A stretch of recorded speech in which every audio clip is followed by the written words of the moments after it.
dados e fatos do turismo brasileiro.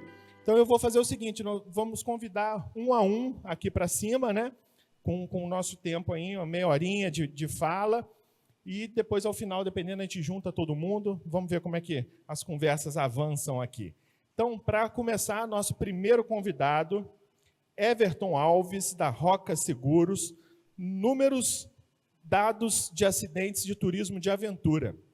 Ele é diretor da Roca Seguros, com sede em Florianópolis, é montanhista e escalador desde 1994, presidente da Associação de Escalada e Montanhismo de Santa Catarina, idealizador do primeiro seguro Aventura Day Use do Brasil, especialista em direito digital e direito do seguro.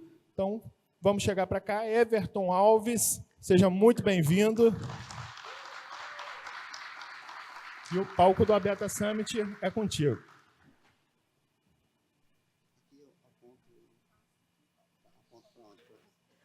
Oi.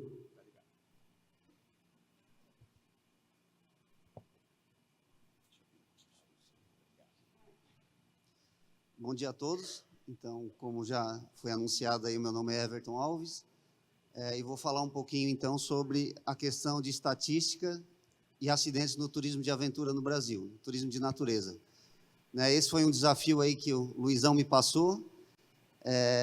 É um tema um pouco delicado, né? Às vezes falar sobre acidentes, não é isso que às vezes a gente quer falar muito, né? Então, e são dados sensíveis também, né? Eu vou falar exatamente sobre dados internos da seguradora, né? Então, são dados que não estão divulgados no mercado e a gente não tem esses dados divulgados e é muito difícil de acessá-los, né? Porque a gente fala também de dados sensíveis. Hoje a gente tem a LGPD, né, que é também um problema em relação a dados sensíveis. Então, a gente não pode vincular números a pessoas, até a regiões, então a gente vai evitar bem isso e vai tentar fazer uma apresentação um pouco mais, não superficial, a gente vai entrar em alguns números, mas a gente tomou bastante cuidado com isso.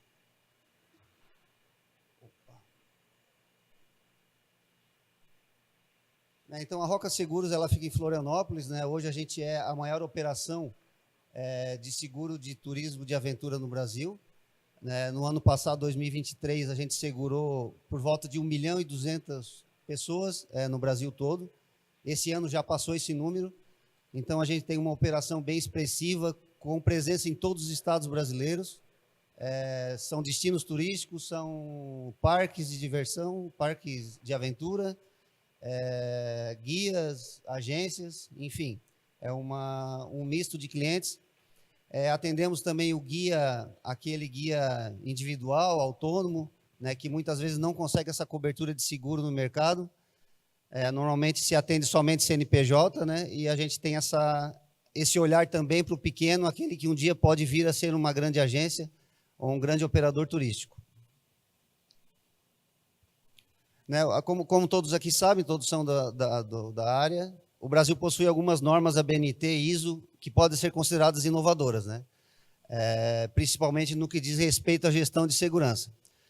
No entanto, essas normas ainda não se refletiram na diminuição dos acidentes, né? A gente não consegue relacionar hoje a existência de normas com a redução de acidentes, né? Isso é algo que precisa ainda ser muito trabalhado, precisa ser muito disseminado, né? O acesso às normas ainda é difícil, ainda tem um custo, né? Isso ainda é um problema. Na nossa operação, a gente tem incentivado as agências e os guias a terem acesso às normas. A gente compra, em média, de 10 a 20 normas todos os meses. Quando lá uma agência ou um cliente pede o acesso a uma norma, a gente tem comprado a norma específica para ele, com o nome dele, né, evitando compartilhar a norma, já que isso não é permitido. Então, a gente tem incentivado o mercado a se qualificar, porque isso é um retorno bom para todo o mercado turístico e também para a operação da seguradora.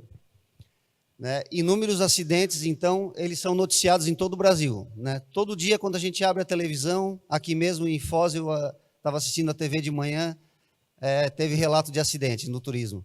Então, é muito noticiado. No entanto, a gente não tem estatística e a gente não tem registro desses acidentes.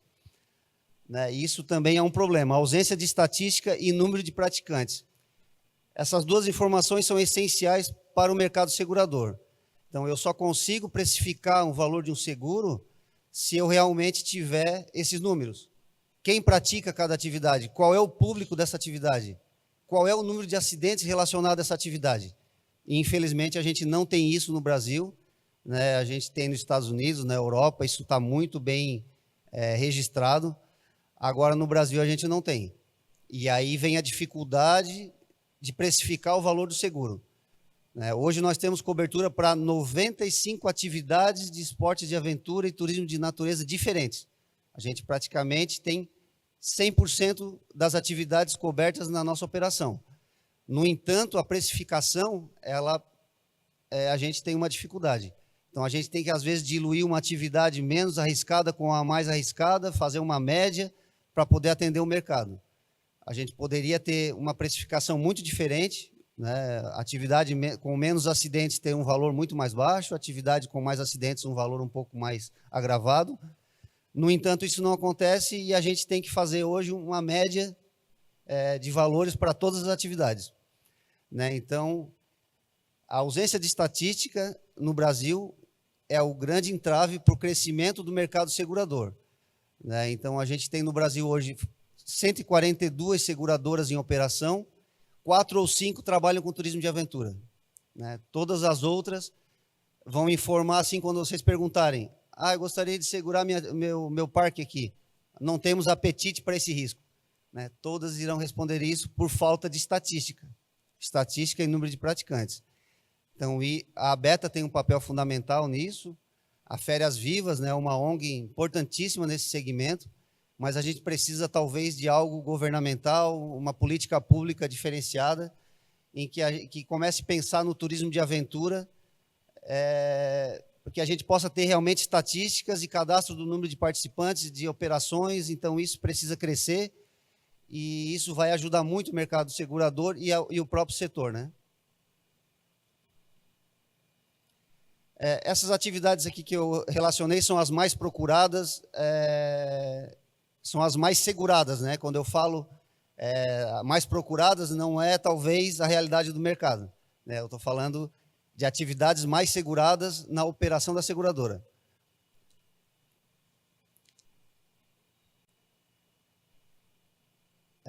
E aí vamos falar um pouquinho sobre a responsabilidade do operador turístico, né? Então, a responsabilidade do operador turístico, juridicamente, ela é objetiva, né? Então, o que significa isso?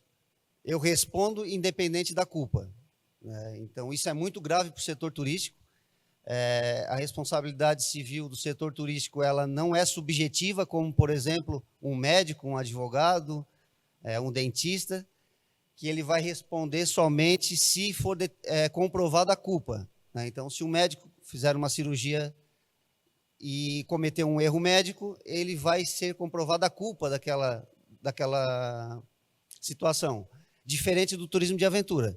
Então, se eu estou levando o meu cliente para fazer um passeio de rafting, independente da culpa da agência, ela vai ser responsabilizada por um acidente que ocorrer com esse cliente. Sempre. E a gente já tem agora jurisprudência e decisões judiciais que, inclusive, estão penalizando e condenando operações em que não existia nem o fator financeiro, né? Um grupo de amigos estava fazendo uma atividade a convite de uma pessoa que tinha experiência, não existia relação financeira entre eles. No entanto, essa pessoa que tinha mais experiência foi condenada a um acidente que ocorreu naquele grupo, né? Então, isso é gravíssimo, né? Já existe projeto de lei na tentativa de mudar essa situação do enquadramento do turismo, né, como uma responsabilidade objetiva. No entanto, ainda quer dizer, passar isso para ser subjetiva, mas hoje ainda é uma responsabilidade objetiva e gravíssima, né? Então, o que a gente recomenda? O que se chama no seguro, transferência de risco, né? Esse risco eu tenho que indenizar independente da culpa. Então, uma medida eficaz é transferir o risco para a seguradora mediante o pagamento de um prêmio, né? Então, quem está assumindo agora o risco dessa indenização é a seguradora, né? Então, essa é uma forma eficiente de transferência de risco e de minimizar a possibilidade de uma indenização, né? Essa responsabilidade objetiva ela é muito clara lá no CDC, no artigo 14, no Código de Defesa do Consumidor, está muito claro que deve indenizar, no Código Civil, jurisprudência nacional dos julgados, tudo leva à condenação do agente que promoveu aquele evento que está conduzindo aqueles clientes.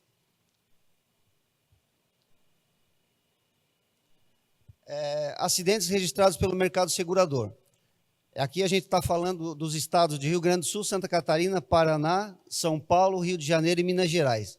Por quê? Aqui é onde estão a concentração maior de operadores que usam seguro de acidentes pessoais, que tem a operação segurada. Não quer dizer, de novo, que é a realidade nacional, né? A gente pode ter em outras regiões muitos guias, muitas atividades na natureza, no entanto, onde tem uma concentração maior de agências e operadores, com operação segura, são nessas regiões.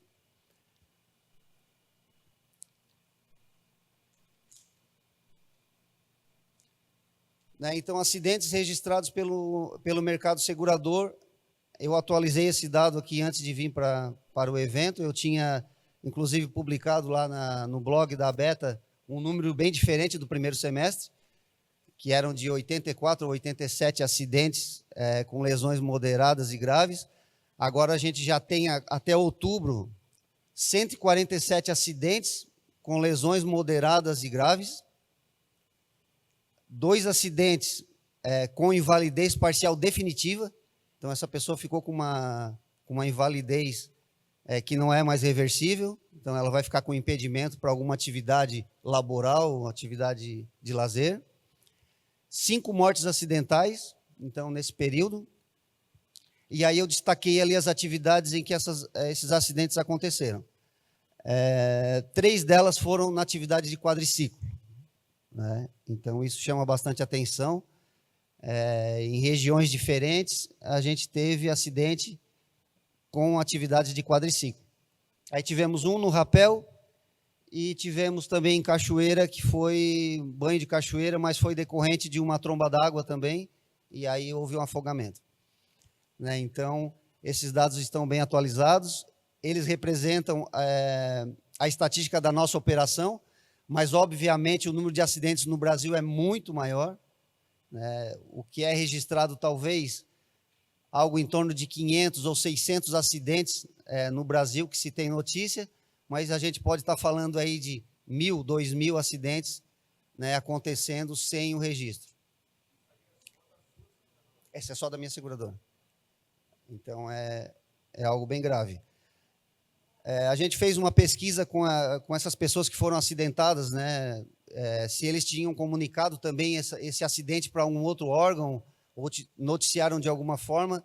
Em torno de 5% somente dessas pessoas noticiaram em outro órgão, sem ser a própria seguradora, né? Então, a gente vê que esses dados acabam ficando restritos à seguradora, né? A gente não tem ainda uma parceria com outro órgão ou algum órgão governamental que nos cobre esses dados, né? Então, isso acaba ficando restrito e vai ficando lá no registro da seguradora para uma eventual análise dessa sinistralidade na carteira.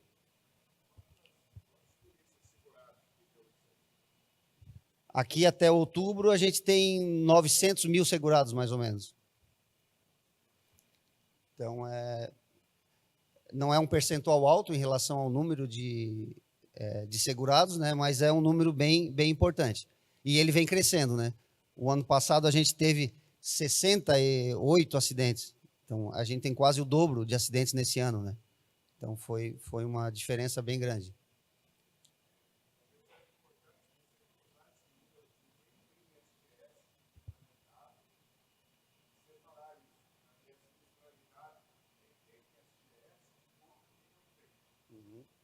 Não, isso já posso adiantar que não teve sinistralidade com quem tem SGS, né? Isso a gente checa sempre, né? Quando acontece um acidente, a gente faz uma pequena investigação e aí a gente já descobriu que não, essas operações realmente não tinham SGS implementado. Então, é um número que eu não posso abrir mais ele, né? Eu não posso dizer em qual região ou em qual operação aconteceu, mas esse é um número que fica para a gente refletir e pensar como melhorar isso, né? A gente tem feito diversas ações, treinamentos, compra de norma, promovendo eventos com esses clientes para tentar conscientizar, acompanha essas operações que tiveram um acidente para verificar de que forma eles estão agora minimizando esse risco, né, para que ele não volte a acontecer.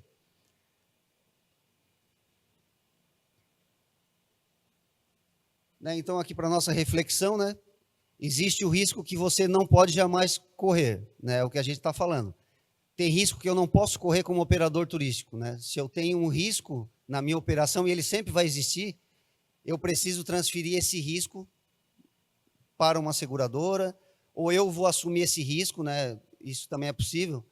Né? Tem gente que me pergunta, e se eu não quiser fazer seguro? Não há problema algum. Né? Todo mundo tem a liberdade aqui de empresariar da forma que desejar. No entanto, saiba que se acontecer um acidente, você é que vai indenizar. Né? Não há possibilidade de culpar o cliente. Né? Muitas agências pensam assim, eu vou assinar o termo de risco, o cliente estava sabendo do risco, então ele assumiu aquele risco e eu vou ser, não vou ter que indenizar essa pessoa. Né? O termo de responsabilidade de risco ele é muito importante, porque demonstra e registra que você fez a informação para o cliente. No entanto, ela não vai fazer você não pagar uma indenização. Né? O judiciário vai considerar esse termo de risco como uma ação prudente, necessária, que você fez com o cliente. No entanto, a indenização pode diminuir um pouco, mas ela vai sempre existir. E aí o pessoal me pergunta, e se eu tiver seguro e o cliente também entrar na justiça? A gente já teve 3 casos nessa situação, em que o judiciário entendeu que o seguro contratado é suficiente para pagar a indenização que ele já recebeu. Então, não existe no judiciário, né, o enriquecimento sem causa. Então, aquele seguro que foi feito pelo operador é suficiente. Não há como obter uma indenização acima disso. Agora, se eu não tiver seguro, a indenização vai ser arbitrada pelo juiz e aí a gente pode estar falando de valores muito maiores. Né? E existe o risco, então, que você não pode deixar de correr. Né? A tua operação tem riscos que você não vai conseguir transferir para a seguradora. Né? Isso é óbvio, né? Nem tudo eu consigo transferir. Né? A minha operação tem riscos que são meus. Um risco de um próprio processo por eu perder uma reserva. São vários riscos, né, que existem na operação que não existe seguro para isso. Né? A gente está falando aqui de seguro de acidentes pessoais envolvendo a prática de atividades. Então, esse eu consigo fazer essa transferência de risco. Né? E a nossa operação tem uma especialidade em dois ramos de seguro. É o seguro de acidentes pessoais, então que ele tem uma indenização direta ao cliente. A nossa indenização ela é paga em média em 5 dias, com um prazo máximo de 30 dias, mas em média ela acontece em 5 dias. E a gente tem o seguro de responsabilidade civil. Então a gente tem 2 ramos de seguro. O seguro de acidentes pessoais, que indeniza diretamente aquele que sofreu o acidente, sem identificar culpa. Então, a gente aqui não faz análise de culpa. A culpa é do cliente, a culpa é da agência, não importa. Esse seguro de acidentes pessoais, ele faz a indenização direta, independente da culpa. E isso é importante, né? Porque a gente não pode, nesse momento, tentar achar culpado. A gente precisa fazer a indenização para aquele cliente, ter um tratamento, para a família que ficou desamparada. Então, isso é fundamental. E o outro seguro que a gente recomenda que estejam trabalhando em conjunto é o seguro de responsabilidade civil. Então, esse seguro, sim, é o seguro que faz a proteção da agência, do operador turístico. Esse seguro, ele vai proteger em caso de ações judiciais. Aí, sim, o cliente agora entrou com uma ação judicial por erro na minha operação. Então, nesse caso, quem vai ser acionado é o seguro de responsabilidade civil. No entanto, ele só faz uma indenização ao cliente se for comprovada a culpa. Agora a gente tem a presença da culpa no seguro de responsabilidade civil.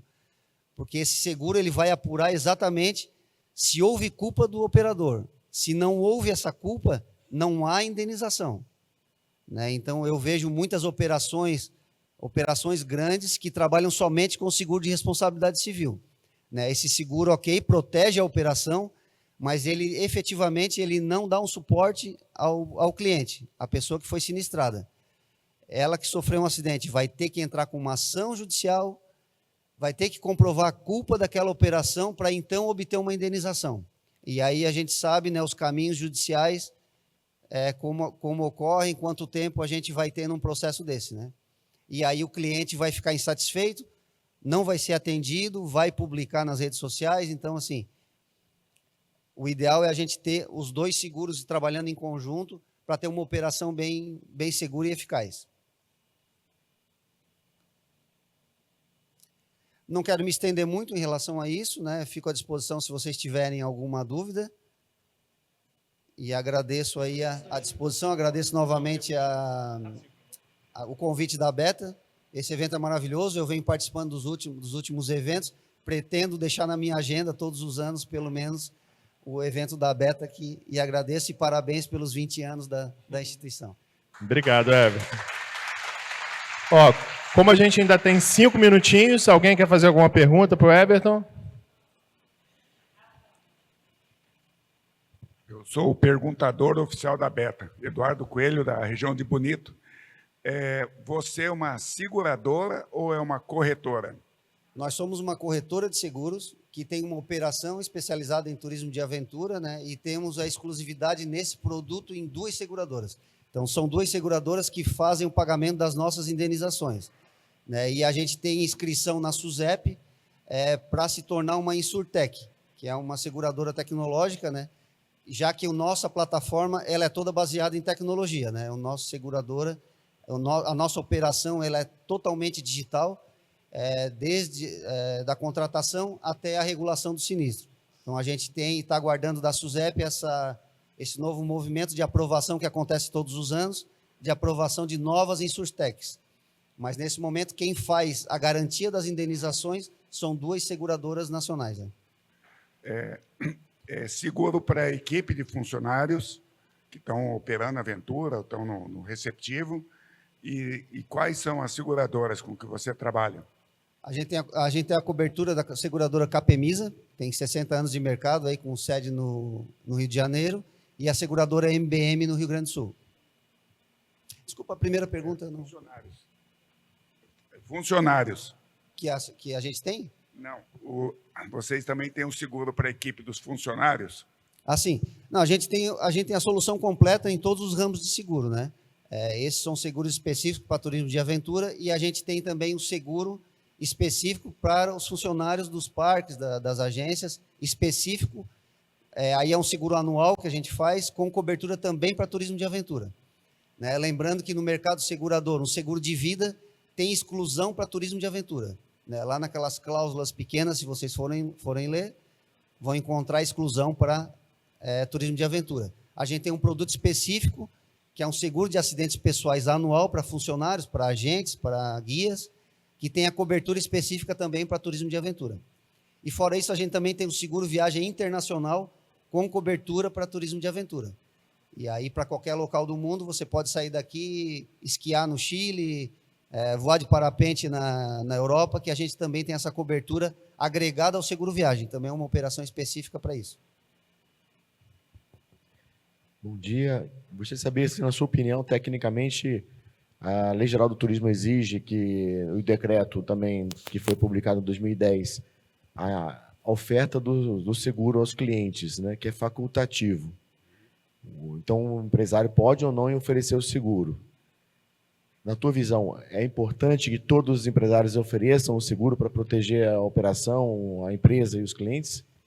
Sim, assim, na minha visão, essa informação, né, de que o seguro ele deve ser oferecido de forma opcional, né, ele foi uma ideia muito inteligente do legislador. Ele não obrigou o seguro de acidentes pessoais. No entanto, ele não precisou fazer isso porque a outra legislação, o CDC e o Código Civil, obrigam a indenização. Né? Então, em vez de fazer um seguro obrigatório, que seria o que ele teria que cobrar dos operadores? O seguro obrigatório. Ele não precisa fazer isso. Agora ele cobra a indenização. Então, se acontecer um acidente, ele não vai... Não, mas você deveria ter feito seguro. Ah, eu não fiz. Então, você vai indenizar. Porque daí ele vai usar o CDC e o Código Civil para cobrar a indenização. Então, às vezes, no mercado tem essa ideia, né? Ah, eu não preciso, eu tenho que oferecer de forma opcional. Na minha opinião, o seguro é obrigatório. O legislador está dizendo que é obrigatório.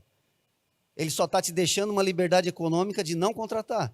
Agora, se você não quer contratar, você assume esse risco e vai ter que indenizar. Porque a indenização da responsabilidade civil, ela sai do CNPJ e vai no CPF. Né? O que o governo está dizendo é que alguém vai indenizar. Se não é a seguradora, você no teu CPF.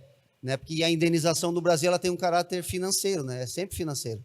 Então, é onde vai acontecer a reparação do dano, vai ser sempre financeiro. Última pergunta, Ion. Olá, bom dia. Bom dia. Então, eu vi na apresentação que tiveram 5 mortes, né? Um ano, dessa estatística de um ano. Então, aí a minha pergunta é o seguinte: essas mortes, elas foram indenizadas pela seguradora e as empresas, elas tiveram que fazer uma cobertura adicional além do que a seguradora fez, ou o que a seguradora indenizou foi suficiente? Não, todas as 5 famílias foram indenizadas, né? 3 famílias eram indenização de R$50 mil e uma era de 90 mil. Vai depender da cobertura do plano da agência, né? E nenhum desses clientes ou de outros anos também acionaram o judiciário. Né? Não teve uma indenização maior. Teve 2 ameaças, né? A agência que ia entrar na justiça para cobrar uma indenização maior, mas nesses casos aqui não. As famílias, inclusive, se sentiram abraçadas, né? E é claro que uma indenização não vai trazer ninguém de volta, né? Não devolve a vida, mas é algo que pode trazer um certo conforto financeiro, né? Esse é o objetivo do seguro, na verdade, né? É trazer equilíbrio financeiro no mercado, né? Então, quando eu tenho um desajuste em relação a uma situação específica dessa, em que eu tinha um provedor que estava sustentando essa família, a indenização do seguro serve para que aquela família tenha um tempo, né? Consiga se reestruturar e superar essa situação, né? Everton, muito obrigado pela sua presença. Agradeço.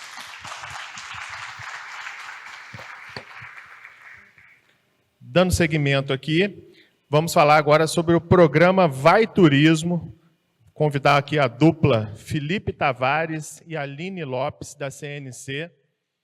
A Aline é gerente do Conselho Empresarial de Turismo e Hospitalidade da CNC, foi gerente de planejamento e orçamento da CNC e possui sólida experiência em gerenciamento de projetos, com mais de 18 anos de atuação em auditoria externa e interna.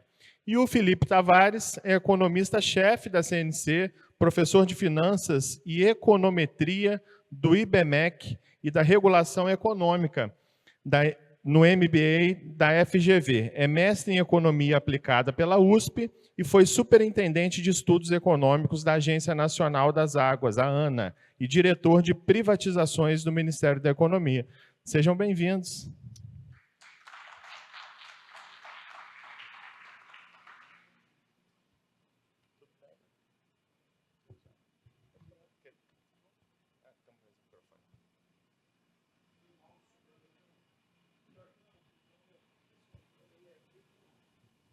Oi.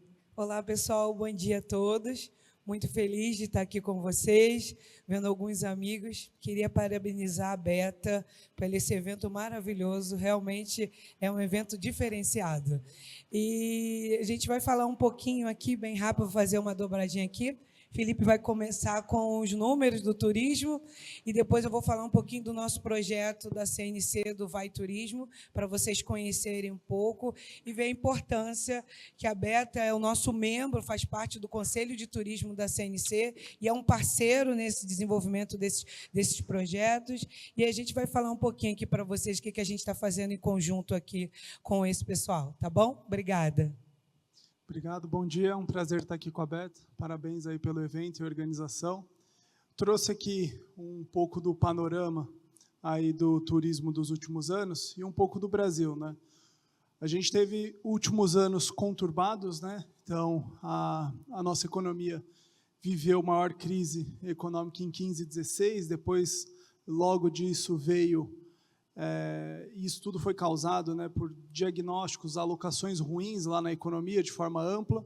Isso fez a gente perder um pouco de mercado consumidor, as pessoas deixarem de estar tão dispostas a gastar seu dinheiro, né, com a crise. E logo em 2020 a gente veio com a pandemia, né? Então são duas pauladas ali na atividade econômica e nas famílias que doeram muito no bolso, né, e no coração. E dado todo a dificuldade do Covid, né, de alta transmissão, alta letalidade, a gente teve que fechar o país, né? Então o turismo sofreu de uma forma muito mais intensa do que outras atividades, né? Porque a gente conseguiu se adaptar em muitas coisas, mas turismo, infelizmente, não tinha como se adaptar, né? Então realmente fechou e paralisou por muito tempo. Isso custou muitas vidas, né? Foram mais de 700 mil vidas, e a gente teve muitas medidas restritivas que pesaram na atividade do empresário. E em termos desse custo, né, a gente teve ali uma queda significativa do PIB, na casa de 3%. A gente teve um aumento do desemprego muito elevado, batendo quase 14% aí de taxa de desemprego. E a gente teve uma queda de faturamento na atividade do turismo, né, nas atividades características de turismo, muito significativa ali em 2020, né, caindo quase 40% de um ano para o outro. Então, foi algo que doeu muito no bolso de todos os empresários. E isso foi visto em todos os estados, né, só para mostrar para vocês que a gente caiu em torno de 35% a 42% em todos os estados da federação, que tem muita intensidade de turismo. Então, não foi algo específico de um lugar, né? O Brasil inteiro, a atividade inteira sofreu com isso. E isso foi 100% Covid. Só que desde o Covid, né, a gente teve o PERSE, né, muita coisa aconteceu, o Brasil veio se recuperando. Então, a gente teve um problema em 2020 em termos de PIB e desemprego, só que isso voltou, né? Então, logo em 2021, a gente já cresceu 4,8%, e depois a atividade engatou em 21%, em 22 e 23, e o desemprego ajudou a diminuir. Toda vez que isso melhora, fica mais fácil da gente vender passeio, trazer turista, né? As pessoas ficam com mais renda no bolso e mais dispostas a experimentar experiências, né? E consumir serviços e produtos, né? O que beneficia muito a atividade turística. E em 2024, a gente tem uma expectativa muito boa para o setor, né? A gente espera que o setor fature aí quase 500 bilhões de reais em 2024. Então, a gente vem num crescimento muito forte desde a pandemia, e a gente espera que isso continue acontecendo nos próximos anos. E aí, falando um pouco do turismo, né, a gente fala muito, né, de PIB, vocês sempre veem na TV, né, o PIB cresceu e tal. Basicamente, o PIB brasileiro é uma composição de agricultura, indústria e serviços de forma ampla, né, que dá ali 10 trilhões de reais. O dado mais recente que saiu é 11 trilhões já. Então, a gente tem todas as atividades, tudo que a gente produz, fatura, gera produção, né? E isso é dividido de uma forma que a gente tenha, em regra geral, serviços, né, onde a gente está incluído, é quase 60% do PIB brasileiro. Então, a gente é bem expressivo. Na hora que a gente tentou mostrar quanto que é turismo exatamente dentro dessa conta, a gente teve uma surpresa muito boa, que é essa daqui. Só botar ali as carinhas, né? A agricultura, por exemplo, que é a agricultura, que é algo que a gente sempre fala, representa 6% do PIB. Turismo, que está aqui embaixo, já está com 8%, aproximadamente 8%. Então, a nossa atividade é maior do que a própria agricultura que a gente escuta tanto falar no Brasil. Isso é algo muito interessante, que a gente nunca teve esse número divulgado. Depois que a gente parou para fazer essa conta, a gente teve uma resposta muito positiva de todos os entes, todas as instituições ligadas à atividade turística, porque ninguém nunca tinha dado luz a esses números. E o que a gente mostra aqui, avaliando comparativamente, é que o Brasil...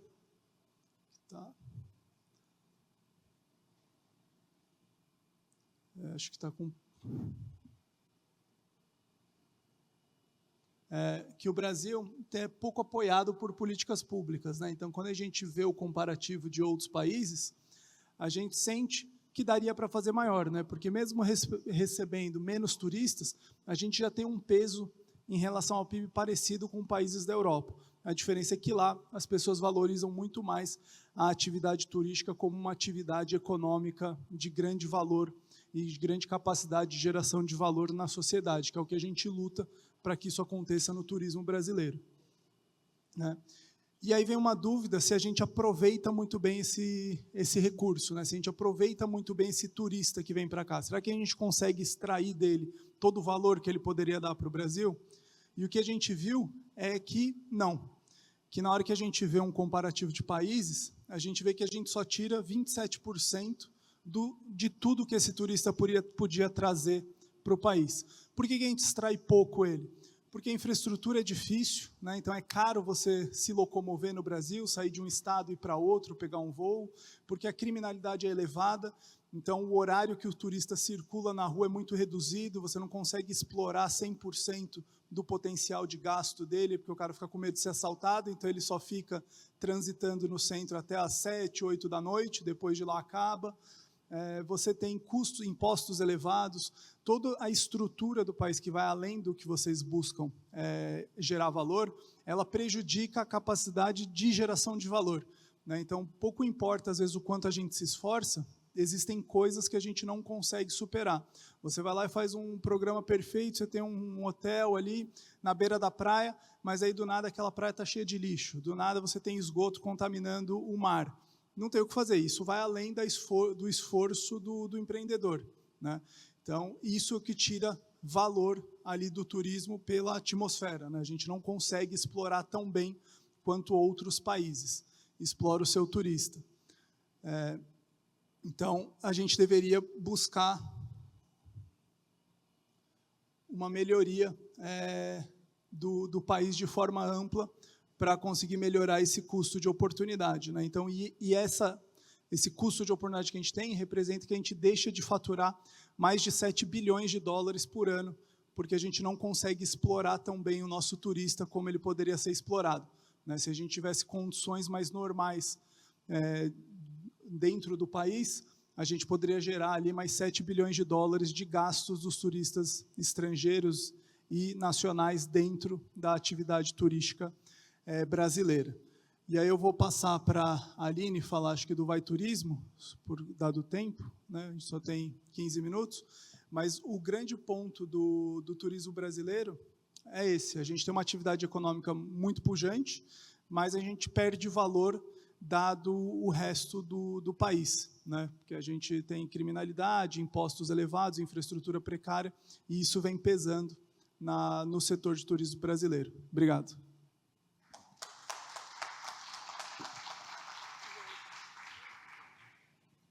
Vou pedir para trocar aqui, por favor, a apresentação, por favor, do Vai Turismo, para falar um pouquinho. A gente vai aproveitar aqui o gancho que a gente... Quando o Felipe falou, né, no meio da pandemia, 2021 foi um momento muito difícil e o turismo sofreu muito, né? E nós, como confederação, a gente pensou o que a gente poderia estar ajudando ao segmento e o que a gente poderia estar fazendo em conjunto com as entidades. Foi quando a gente idealizou o projeto do Vai Turismo.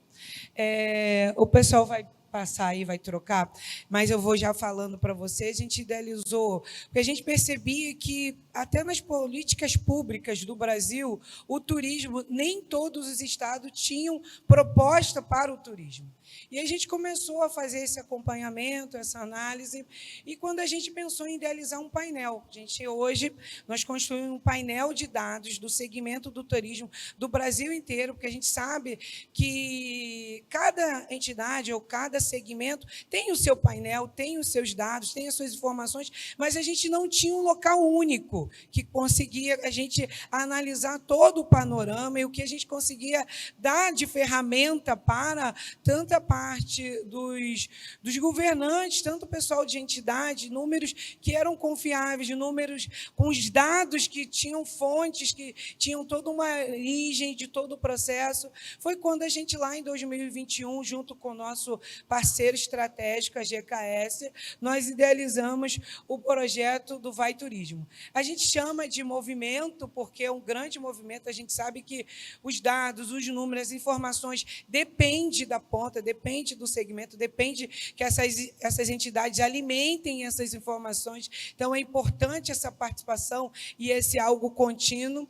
E aí a gente, como eu já falei, foi algo que a gente idealizou para desenvolvimento do turismo sustentável, porque acredita que o setor é como o próprio Felipe trouxe para cá, com dados e dados confiáveis, que o turismo é uma atividade econômica capaz, sim, de impulsionar o nosso segmento, além de que não só o comércio e propor o crescimento do Brasil, que a gente acredita nisso realmente, porque a gente tem dados e números que comprovamos isso.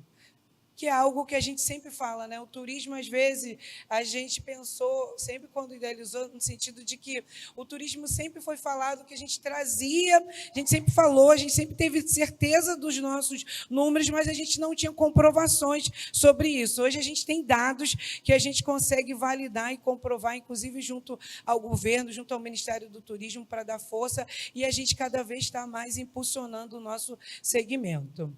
Essas aqui são as nossas entidades parceiras nacionalmente, como eu falei para vocês, são mais de 30 entidades de todos os segmentos participaram desse projeto, então não foi algo único da CNC, foi algo construído com todos os nossos parceiros, com todos envolvidos, com todos os profissionais da área, porque a gente acredita que só dá certo quando todo o processo, todo mundo está envolvido nisso. Como eu falei, né, o Vai Turismo é um movimento de mobilização e conexão dos principais atores e das instituições de cada estado e no âmbito nacional. Então, a gente trabalha estadualmente com as secretarias de turismo e com a Federação do Comércio, que é o nosso parceiro, é o nosso par em cada estado. Além disso, nós trabalhamos também com o Ministério do Turismo, também que desenvolve, e a gente tenta cada dia mais fomentar e dar insumos para a gente estar junto, construindo e desenvolvendo as melhores práticas. Além disso, a gente, no primeiro momento, em 2022, nós conseguimos, pela primeira vez, né, com todas as análises, fazendo todos os levantamentos, nós conseguimos propor para todos os estados política pública para o segmento do turismo. E, pela primeira vez, a gente conseguiu trazer que todos os estados tivessem política pública para o segmento do turismo. Aqui é mais ou menos como funciona o movimento, né? Então, a gente construiu estudos com mobilizações e engajamento de todas as áreas. Nós fizemos proposta de políticas públicas para todos os estados, então a gente propôs o que poderia ter de melhoria de infraestrutura, no segmento técnico, todos os aspectos a gente hoje, inclusive olhando para os destinos turísticos inteligentes, nós fizemos essa análise e fizemos essas propostas públicas para poder a gente entregar para os governantes, e aí sim a gente já tem um marco, e eles, a partir daquilo ali, já poderem trabalhar em seus estados. Então, teve entrega, reconhecimento, a gente sistematizou com o painel do Vai Turismo. Mais à frente eu vou apresentar para vocês já alguns dados desse painel, e hoje a gente está fazendo já o acompanhamento e analisando esses dados e criando esse círculo que a gente chama virtuoso, né? De fazer todo esse trabalho, todo esse acompanhamento em conjunto com todos os segmentos. Então, aqui são alguns resultados, como eu já falei para vocês, a gente teve 28 diagnósticos dos estados e nacionalmente, com base nos pilares de TTIs. Ali tem até um QR Code, se vocês quiserem ter acesso a essas propostas, esses diagnósticos, a gente já tem ali. A gente construiu o perfil das regiões com necessidades, oportunidades e pontos críticos de cada região. A gente fez um documento, que nem eu falei, de 28 estados, mais o Distrito Federal, com as propostas e recomendações de políticas públicas para o segmento do turismo. Fizemos uma compilação e entregamos, inclusive, na época, para os presidenciáveis, né, que foi em 2022, que foi o Lula, Tebet e Bolsonaro. A gente entregou nacionalmente todas as propostas, inclusive dando embasamento para alguns dados e algumas propostas do próprio Ministério do Turismo. Nós, além disso, como resultado, nós tivemos 14 práticas de benchmarks internacionais para o turismo sustentável, e a gente, inclusive, tem um encarte sobre todas essas práticas que nós conseguimos compilar. E, além disso, foi o resultado de mais de 500 questionários respondidos de todos os profissionais do segmento do turismo. Então, esse aqui são os documentos hoje que a gente conseguiu compilar desse trabalho, e documentos já prontos que podem ser utilizados para todos os segmentos e todos os estados do Brasil. Além disso, a gente, como eu falei, né, tivemos 359 propostas dos estados, 59 propostas para os municípios. Então, esse ano que passou, o ano passado, 2023, isso, nós entregamos também para alguns municípios que já tinham, inclusive os de DTIs, proposta com o olhar municipal. É um esforço que a gente está fazendo. É impossível, que somos mais de 5.000 municípios, então a gente não consegue fazer essa análise de todos os municípios do Brasil inteiro, mas a gente fez um primeiro esforço sobre isso, com 52 propostas aos municípios que a gente conseguiu já entregar para eles. Esses aqui são os aspectos que a gente analisa, então, governança, inovação, tecnologia, sustentabilidade, mobilidade e transporte, acessibilidade, promoção e marketing, segurança e criatividade. Esses são os principais norteadores dos destinos turísticos inteligentes adotados pelo Ministério do Turismo, que a gente faz esse diagnóstico. Esse aqui é o painel do Vai Turismo, que eu falei para vocês. Então, hoje a gente tem um BI sobre esses dados, que a gente consegue analisar. Está de forma ainda incipiente, a gente ainda está construindo com os segmentos, com os estados, com as secretarias de turismo, com o próprio Ministério do Turismo, esse painel. Então, ele está no início, ainda temos dados que estamos junto com engajamento de alguns estados para poder a gente conseguir alcançar a maior amplitude, mas hoje já temos 1.930 projetos do segmento do turismo a nível Brasil, quase ali dentro computado 16 bilhões para o segmento do turismo, através desses projetos que estão inseridos pelas próprias secretarias de turismo, pelas próprias federações de comércio, que a gente atua em todos os estados.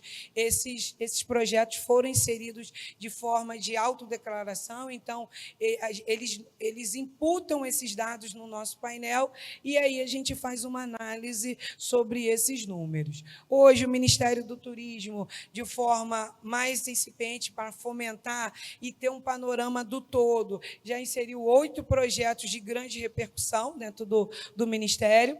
Nós temos 719 projetos dentro de todos os estados do Brasil inteiro, então a gente consegue fazer uma análise do Brasil todo. 59 municípios, a gente, como eu falei, um recorte pequeno, mas já temos 59 municípios. 59 projetos inseridos dentro dos municípios.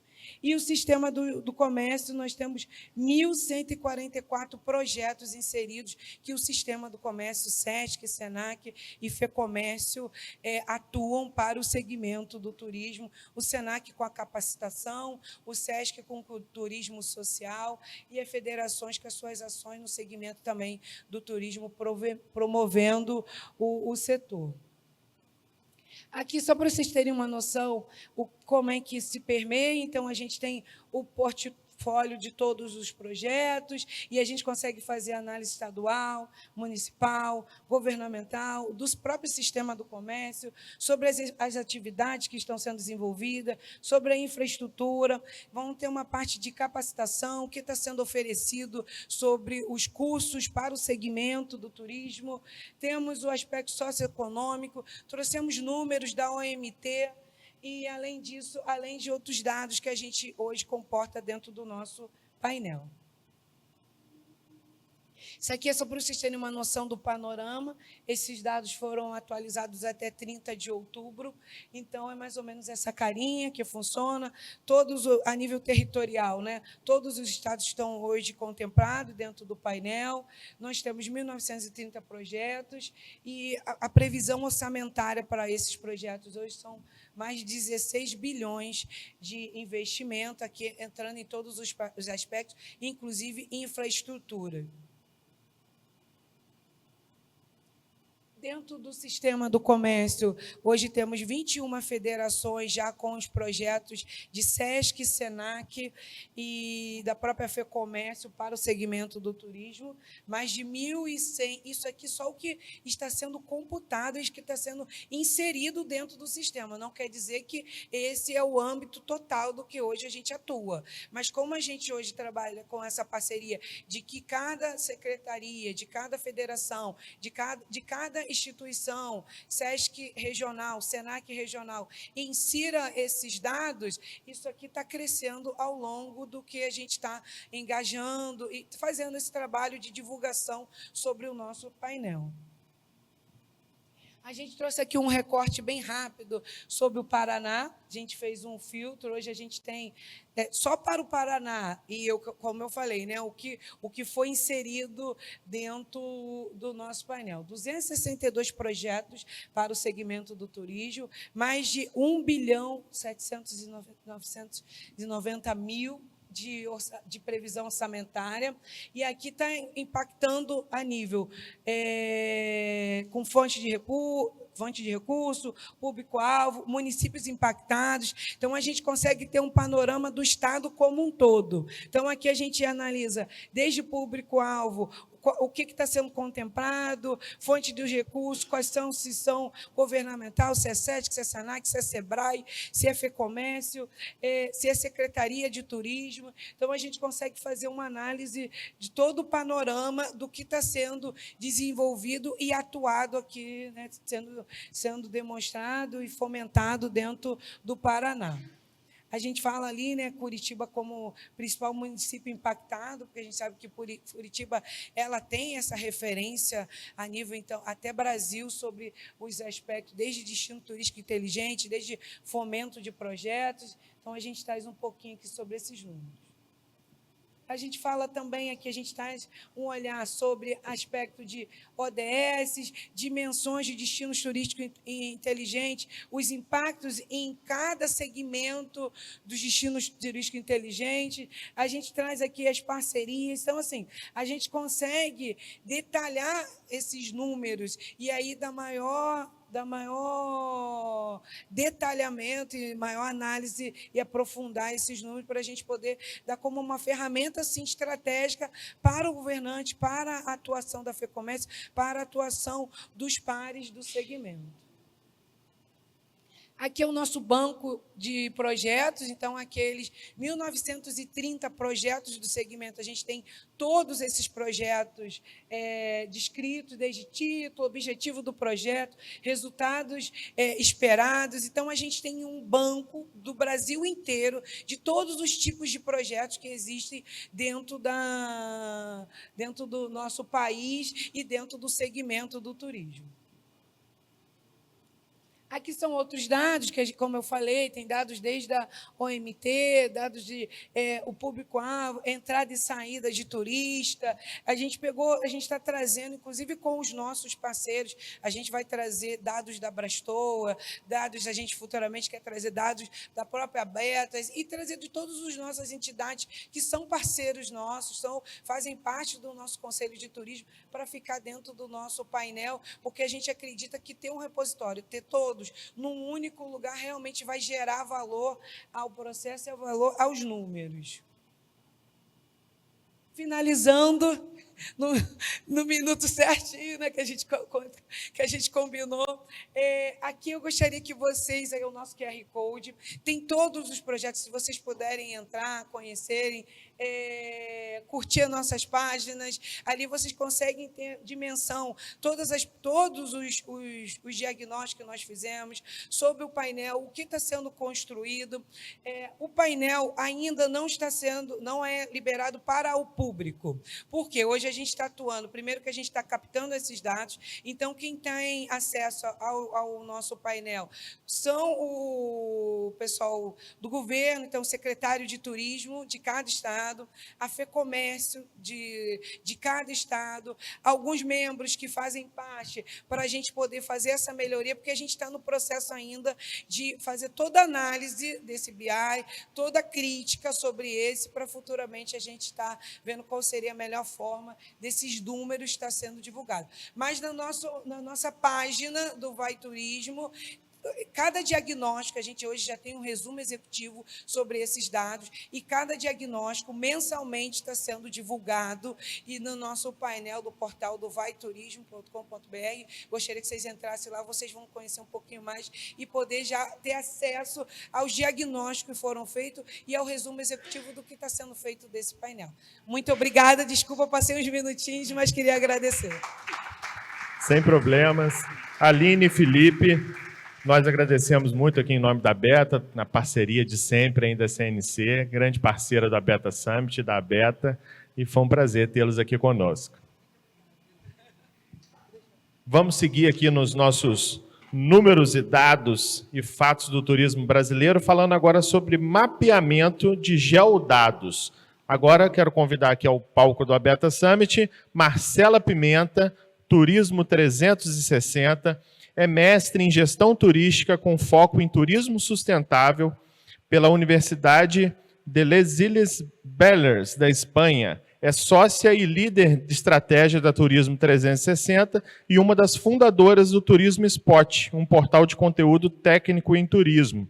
É a nossa associada da Beta e é a mãe do Theo e da Lara. Seja muito bem-vinda, Marcela.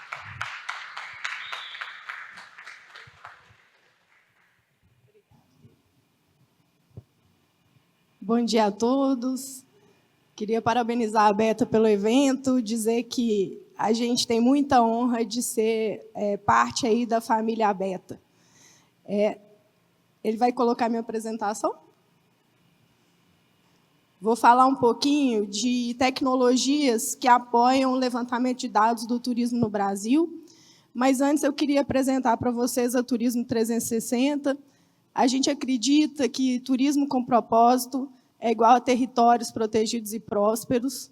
A gente entende que o turismo é um modelo econômico capaz de gerar riqueza com menos impacto. Então, gerar riqueza, o Felipe já trouxe aí os dados, a gente entendeu que o turismo é maior que a agricultura. Eu fiquei bem surpresa com a sua fala e bem feliz, né, na verdade. E com menos impacto, porque o turismo, se bem planejado, se bem implementado, ele é capaz de gerar valor para as comunidades locais, as comunidades conseguem protagonizar a atividade, e aí nós, da Turismo 360, entendemos que ele apoia 2 riscos globais. Um, que é a questão da redução das desigualdades, na medida em que, num determinado território, as pessoas daquele território conseguem gerar valor por meio do turismo. E o outro é a questão das mudanças climáticas, na medida em que o turismo consegue conservar a natureza, manter a floresta em pé. E aí, a gente agora, em setembro, assinou o Acordo de Glasgow e também o Plástico Único no Turismo. E a gente queria compartilhar essa ideia com vocês, que são empreendedores do turismo, porque o nosso setor ele também polui muito e ele contribui muito com as mudanças climáticas. Então, como é que a gente, como empreendedor, consegue fazer a nossa parte? Assinar esses 2 acordos é uma das possibilidades. Então, estou aqui divulgando, é só entrar no Google e colocar Acordo de Glasgow e Iniciativa do Plástico Único em Turismo, e aí a gente consegue entender como cada empreendimento consegue contribuir. Nós, como consultoria, conseguimos divulgar essa ideia, né? Quem é hotel tem outras ações que vão conseguir fazer. A gente é uma empresa pequena, então a gente trabalha muito com alianças estratégicas. Na área de turismo de natureza, a gente é parceiro da ABETA, apoiamos a ABETA na execução do SP Ecoaventura, que foi o maior programa de capacitação em gestão da segurança promovido pelo Estado de São Paulo. Foram 100 empresas aí, capacitadas. Na área de comunidade, a gente trabalha com a Raízes de Desenvolvimento Sustentável, porque a Raízes trabalha com gênero, economia circular, artesanato, moda, e como nós somos muito especializados em turismo, a gente consegue fazer essa casadinha e ter bons resultados nos territórios. E na área de impacto econômico, nós temos 2 parceiros, que é o que eu vou apresentar hoje aqui, que é a Embratel e a Bibuc.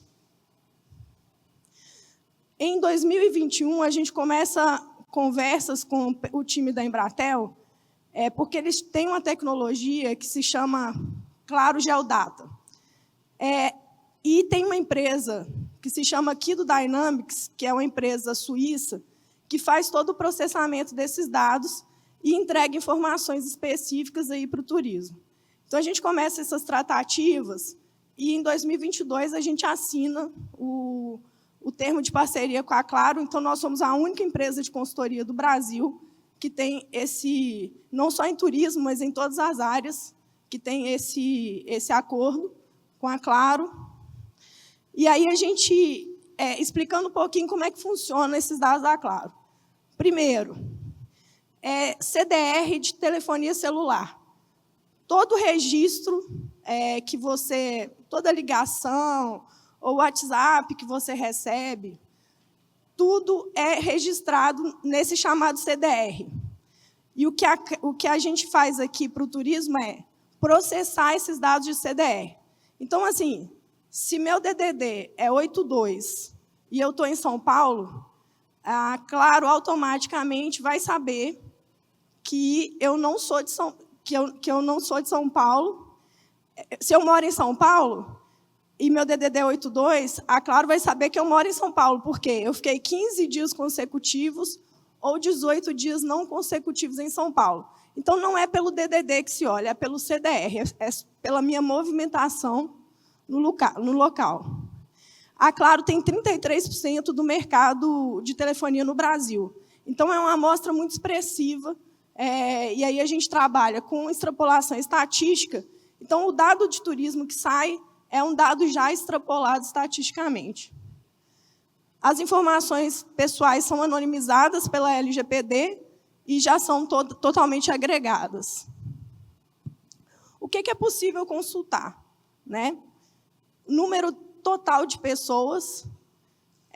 Então, fluxo turístico é a ferramenta que traz fluxo turístico de destinos de maneira muito confiável.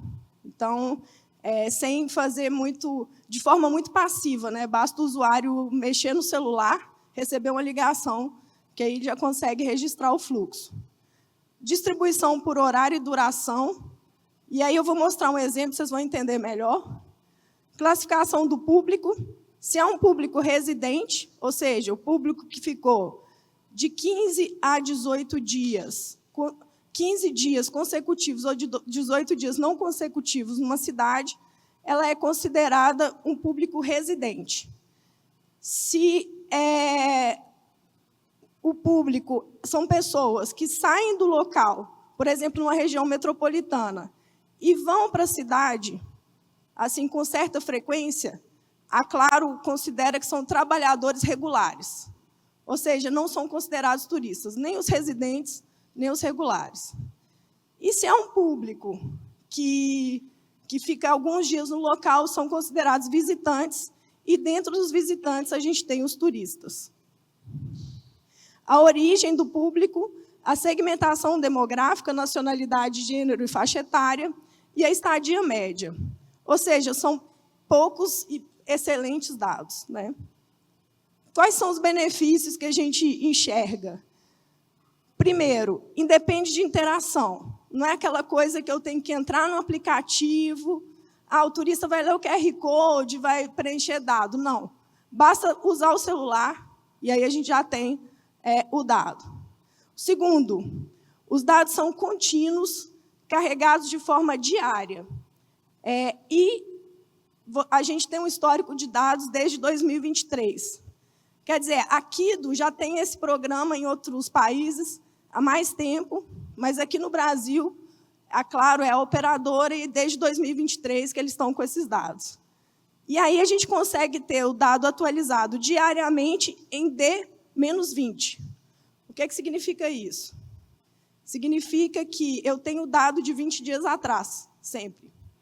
Então, eu fiz um evento na minha cidade. 20 dias depois, eu vou conseguir entender tudo o que aconteceu nesse evento. A entrega imediata.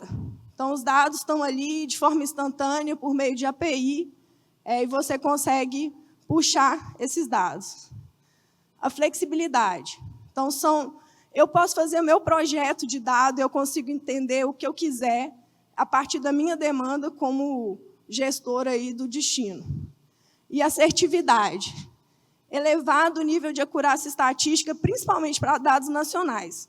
A gente tem um projeto em São Paulo, em parceria com a Claro Geodata, e, por exemplo, em eventos fechados, que a gente tem o dado do evento, do organizador, tipo a NFL, esses dados batem assim, com um pouco mais da Claro, porque tem os trabalhadores que estão ali no evento, mas os pagantes, o pessoal do observatório está muito satisfeito.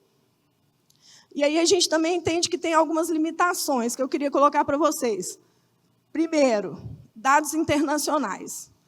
Os dados internacionais eles não são muito bons, porque depende do turista, da operadora do turista lá fora, ter o roaming com a Claro. E aí a gente diminui bastante a amostra. Por mais que extrapole, pegando dados da Embratur e tudo, é um dado frágil. Então, por exemplo, para turista internacional, São Paulo não está usando o dado da Claro ainda. A outra coisa, os dados socioeconômicos, eles dependem do preenchimento do cadastro, na hora que você fez seu cadastro de telefone. E aí, pelo menos 30% dos usuários não preenchem. Então, a gente não consegue saber esses dados socioeconômicos de todos os usuários. Depende do número de antenas. Então, por exemplo, para lugares de turismo de natureza, cidades pequenas, que não têm um adensamento de antenas, não é tão interessante, porque você não vai ter, estatisticamente, um número aí para poder fazer essa consulta. E também não deve ser fonte única de dado, como nada, assim, esse dado faz parte de um entendimento do destino. Bom, aqui, só para vocês entenderem um pouco o sistema, a gente tem aqui turismo, localização e mobilidade. Turismo foi o primeiro que eles lançaram, e esse dado está sendo trabalhado agora com de mobilidade, no que a gente chama de on-demand. Eu vou mostrar um exemplo aqui de cada um deles. A gente fez uma prova de conceito agora para o secretário de Turismo de Salvador, e eu vou mostrar aqui os dados de Salvador em fevereiro de 2024. A Claro tem 45% do mercado de Salvador, então, assim, é um dado estatístico muito interessante, Aqui, vocês conseguem ver o zoneamento que é feito. Então, a gente zoneou todos os estados do Brasil, todos os municípios da Bahia e Salvador. Então, ali, aquele pontinho cinza ali, na outra tela, é Salvador. E aqui, o rosinha é o número de antenas da Claro. Então, é o adensamento de antenas da Claro aqui, em Salvador. Então, veja, o nosso dado é que tinham 5.701.254 pessoas em Salvador durante o mês de fevereiro. E aqui eu consigo ver por dia esse pico aí de pessoas, e a gente destacou aqui o carnaval. Então, a gente tinha 1.900.603 visitantes. Então, eu excluí os residentes e excluí os moradores temporários. E aí, veja, a gente pegou aqui só o carnaval, que foi de 7 a 14 de fevereiro, e aí a gente conseguiu entender que os dados de azul são a região metropolitana de Salvador. Então, a maioria das pessoas que estavam em Salvador no carnaval era da região metropolitana. O de vermelho aqui era da Bahia, né? E o cinza eram os turistas de outros estados do Brasil. 18% das pessoas eram de outros estados do Brasil. E aqui, no outro gráfico, a gente vê a permanência média. Então, o que está de vermelho é de outros estados e o que está de azul é da Bahia. Então, a gente vê que a permanência média de outros estados ela é maior do que do pessoal da Bahia. E aqui a gente consegue ver a origem, né? Tá, então, dos destinos da Bahia, dos 567 mil visitantes da Bahia, de onde que eles vêm? Então, basicamente, Lauro de Freitas, Simão Filho, Camaçari, Feira de Santana, Madre de Deus, são as cidades de onde vieram esses visitantes. E aí, aqui, a gente tem os visitantes nacionais. Então, os visitantes nacionais são de São Paulo, basicamente, depois Sergipe, depois... Eu não estou conseguindo ver, se você conseguir colocar nessa tela aqui para mim, melhor. Depois, eu acho que é Rio de Janeiro. Então, assim, você consegue entender exatamente de onde está vindo esse visitante. Aí, no app de localização, então, no On Demand, eu faço o que eu quiser. Eu faço o mapa que eu quiser, eu entendo o território como eu quiser. Se eu quiser ver dentro da cidade, de qual bairro vai para qual bairro, eu consigo entender tudo. No de localização, eu pego um ponto específico de Salvador, que foi o Farol da Barra, e aí, nesse ponto específico, eu consigo entender o que eu tenho ali. Então, assim, durante o mês de fevereiro, eu tenho mais visitante do que residente no Farol da Barra. Ou seja, o Farol da Barra é um lugar turístico de Salvador, a gente já sabia disso, os dados só comprovam.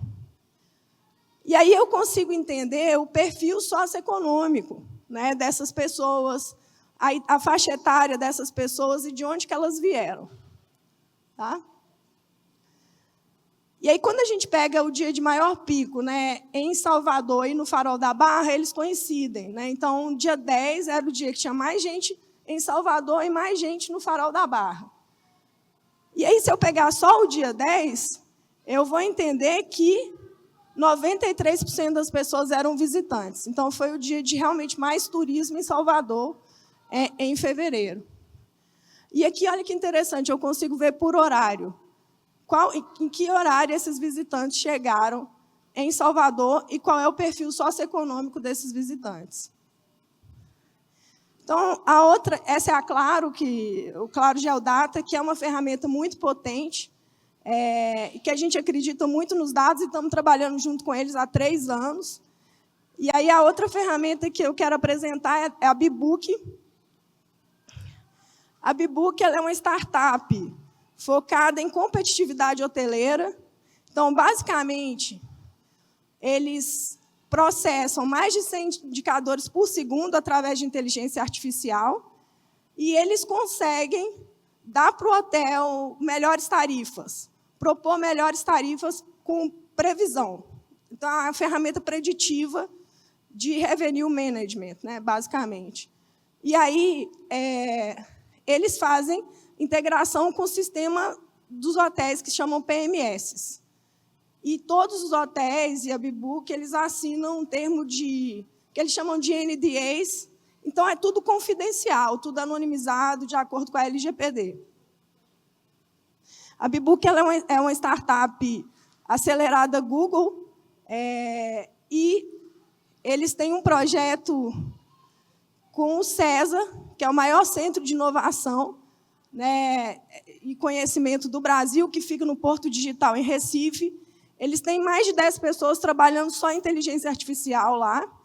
E, através de programas de aceleração e fundos, eles já investiram mais de 1,5 milhão na Gabi, que é uma inteligência artificial que trabalha a questão de dados de hotelaria e tudo mais.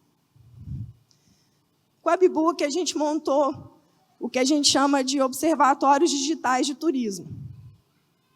É um serviço onde a Turismo 360 fez a curadoria dos dados e a Bibook é a nossa parceira de tecnologia. Então, quem assina o contrato com o município é a Bibook, mas quem fez toda a curadoria dos dados foi a equipe da Turismo 360. A gente tem 3 tipos de observatórios. Eu não vou entrar muito nesse assunto aqui, mas vocês podem consultar aí no QR Code. Mas eu queria falar do prêmio, da versão prêmio do observatório, que permite integrar dados da Claro Geodata, se o município adquirir a Claro, com dados da Bibook, que são dados de hotelaria. E aí eu vou mostrar para vocês que tipo de dado que a gente consegue integrar num observatório desse. Aqui eu não vou colocar o nome do município, porque, por uma questão, eu não posso divulgar, mas só para vocês entenderem, neste município, é um município que tem mais de 100 hotéis, e a gente tem 14 hotéis já integrados. Então, é um dado que ele vai sendo melhorado a partir do momento que eu vou integrando mais hotéis. A Bibook, ela tem parceria com 85% dos PMS das grandes empresas que são donas de software de gestão, PMS. Então, é muito fácil, porque para eles integrarem um hotel, basta clicar num botão, porque a integração tecnológica já está feita, mas a dificuldade é o hoteleiro querer passar o dado dele, né? Entender a necessidade, entender como é que o destino pode ficar mais competitivo. Mas só para vocês terem uma ideia, a gente consegue dado de diária média do destino, de dia com maior diária, de dia com menor diária, número de room nights, enfim, são dados muito estratégicos. E ainda a gente consegue dados de canais de comercialização. Então, por exemplo, a gente entende que esse destino aqui, 25% da venda deles é pela Booking e 25% é venda direta em central de reserva. E aí tem aqui as outras operadoras. Então, por exemplo, quando um operador chega para o destino e fala, olha, eu quero fazer uma ação conjunta com você, você vai ter que colocar tantos milhões e cada hotel vai colocar mais tantos milhões, né? É assim que funciona no turismo. Se o destino tem esse dado, ele vai falar, não, querido, não compensa fazer essa ação com você, porque eu vendo muito mais direto, eu quero fazer essa ação com a Booking e não com você, né? Então, assim, é uma inteligência comercial muito interessante. E aí, olha para vocês verem, a gente consegue ver tanto a flutuação da ocupação quanto a flutuação da diária média, né? Durante o ano, comparar um ano com o outro. E aí também a gente consegue ter o famoso RevPAR, né? Que é um dado que a hotelaria, quem é da hotelaria sabe que é um dado super importante, e também fazer segmentação. Então, por exemplo, um pequeno hotel, ele vai fazer uma consulta, né, no dashboard aí do destino. Tem que ter pelo menos 4 hotéis da categoria dele para ele fazer essa consulta por uma questão de LGPD. Mas ele consegue entender se a tarifa dele está boa, ou está acima, ou está abaixo. Grandes redes não precisam disso, porque já tem uma inteligência comercial muito estruturada. Mas, para pequenos hotéis, é muito interessante você saber como é que você está no mercado, como é que está a sua tarifa, e isso aí acaba aumentando também a competitividade. Então, o que a gente vê é que, por exemplo, a diária média desse destino aumentou e também consegue ver o ano de 2025. Então, você consegue fazer uma previsão de até 6 meses para frente. Como é que vai estar a diária média, como é que vai estar a ocupação, etc. Então, são essas 2 tecnologias que a gente tem trabalhado em parceria e que a gente acredita que são tecnologias muito estruturadas e muito interessantes para os destinos. Quem obtiver o Observatório Premium já vai fazer a integração, já tem 100 hotéis aí para integrar. Ou seja, o destino não paga nada mais por isso, por essa integração. Já está dentro do nosso pacote de observatório e é possível ter esses dados aí em tempo real. Tá bom? Obrigado, gente.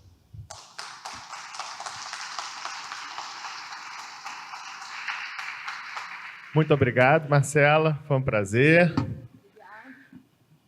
Vamos dar seguimento aqui agora. Números do turismo receptivo internacional. Vamos convidar agora nosso parceiro da Beta, de longa data, Leonardo Persi, coordenador de natureza e segmentos especiais da Embratur, secretário de normalização do turismo de aventura na BNT. É um prazer, Léo.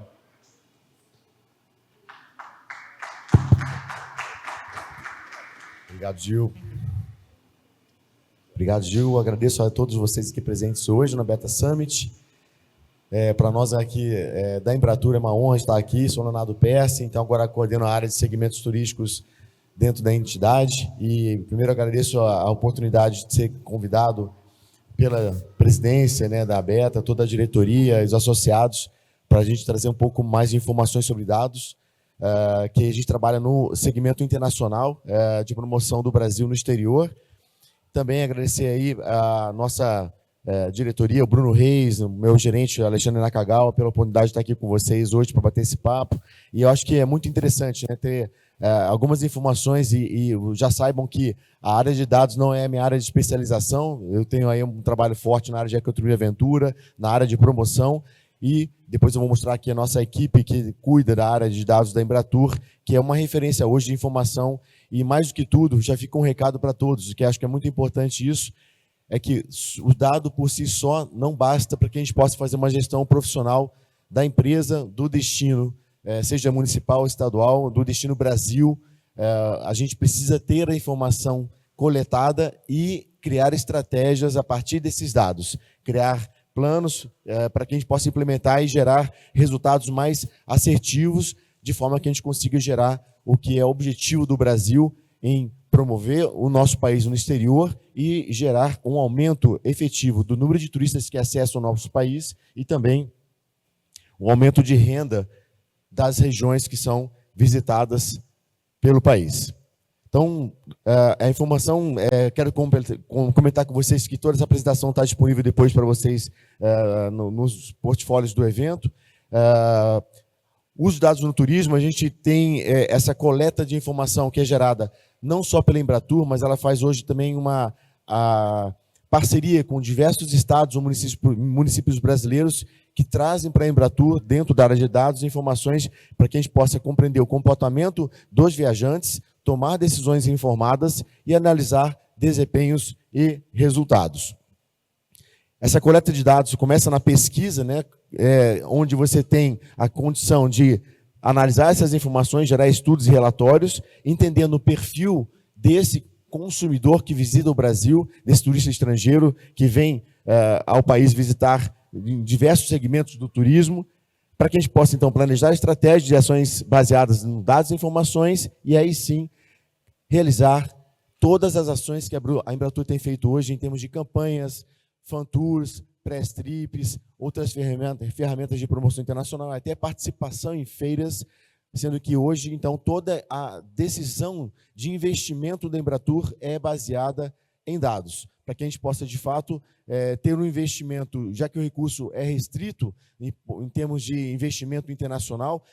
Quando a gente fala em promover o destino Brasil no exterior, automaticamente a gente está falando de investimento já em dólar ou euro, o que realmente nos coloca numa posição de investimento de forma competitiva com outros países, onde você tem que fazer um investimento muito assertivo para que gere mais resultados dessa promoção. O Fábio Montanheiro é nosso gerente da área de dados dentro da Embratur, e ele que coordena toda uma equipe que trabalha tanto o monitoramento, o mapeamento, análise e gerenciamento de informações estratégicas desses mercados internacionais, gestão de ferramentas e pesquisas e banco de dados. Também nos apoia na interlocução com todo o trade turístico, mas também, por exemplo, na semana passada, ele e o nosso presidente Marcelo Freixo tiveram reunião com a Polícia Rodoviária Federal e a Polícia Federal em Brasília para também coletar mais informações para que a gente possa gerar dados para vocês trabalharem e terem investimentos importantes nessa área. E também projetos multimodais. Eu vou comentar com vocês que um dos pontos importantes que eu tenho aprendido muito na Embratur é qual é a capacidade dos destinos em terem conexões aéreas, mas também rodoviárias para poder oferecer experiências aos nossos turistas. Como acompanharam, no ano passado a gente chegou a um resultado de 5,9 milhões, hoje a gente já está com uma previsão de 6,6 milhões nesse ano de 2024, então provavelmente os dados têm dado para nós uma imagem de que a gente poderá ultrapassar os números pré-pandemia de 2019, mas lembrando que o nosso recorde no Brasil ainda foi em 2018 no acesso de turistas ao Brasil. Mas muito importante quando a gente fala de ecoturismo, turismo de aventura, que a Beta é a entidade que cuida desse segmento brasileiro, não basta só a gente pensar em números, senão também em qualificar esse turista que vai chegar ao país. Então, é muito importante que todas essas estratégias de dados também tragam um turista que possa então, ficar mais tempo hospedado no país, ter também um gasto maior e, obviamente, ter um perfil de consumo que respeite as condições de operação segura, de qualidade, de respeito às comunidades, e essa também é uma pauta que a Embratur tem trazido muito forte também, de forma que a gente traga um resultado positivo para que a gente evite futuramente investimentos, vamos dizer assim, investimentos ou impactos no turismo como destinos de parques nacionais ou entornos que acabam tendo uma massificação da atividade turística de aventura, e esse é o nosso objetivo também de podermos crescer de forma ordenada. Aqui para vocês verem as entradas de turistas internacionais no Brasil, como no ano passado a gente teve já um crescimento de 64%.